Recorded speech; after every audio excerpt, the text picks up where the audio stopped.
தேசம் டிவியுடன் இணைந்திருக்க பெல் ஐகானை பிரஸ் பண்ணுங்க. மதசார்பற்ற முற்போக்கு கூட்டணியின் சார்பில் சிதம்பரம் நாடாளுமன்ற தொகுதியில் போட்டியிடும் விசிக வேட்பாளர் தொல் திருமாவளவன் சிதம்பரம் காளியம்மன் தெரு, அம்பேத்கர் தெரு, பாலமான்கரை, எஸ்பி கோவில் தெரு உள்ளிட்ட பல்வேறு பகுதிகளில் தீவிர பிரச்சாரம் மேற்கொண்டார். இந்த பிரச்சாரத்தில் பேராயர் எஸ்டா சர்க்குணம், முன்னாள் திமுக அமைச்சர் MRK பன்னீர்செல்வம் மற்றும் கூட்டணி கட்சி நிர்வாகிகள் ஏராளமானோர் கலந்து கொண்டனர். இதனைத் தொடர்ந்து பொதுமக்கள் மத்தியில் பேசிய தொல் திருமாவளவன், பிரதமர் மோடி மீண்டும் ஆட்சிக்கு வந்தால் நாட்டுக்கு பேராபத்து என்று தெரிவித்தார். நரேந்திர மோடியின் கடந்த 5 ஆண்டு கால ஆட்சியில் இந்த தேசம் சந்தித்த நெருக்கடிகளும் சவால்களும் விவரிக்க முடியாதவை.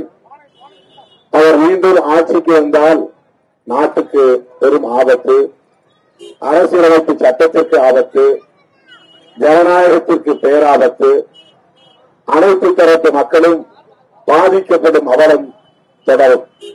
ஆகவேதான் நரேந்திர மோடி மீண்டும் ஆட்சிக்கு வரக்கூடாது, பிரதமர் பதவியில் அவர் தொடரக்கூடாது என்கிற தொலைநோக்கு பார்வையோடு உறுதி கொண்டு இந்த மகத்தான மதசார்பற்ற முற்போக்கு கூட்டணியை திராவிட முன்னேற்ற கழகத்தின் தலைவர் அண்ணன் தலைவர் ஸ்டாலின் அவர்கள் உருவாக்கியிருக்கிறார்.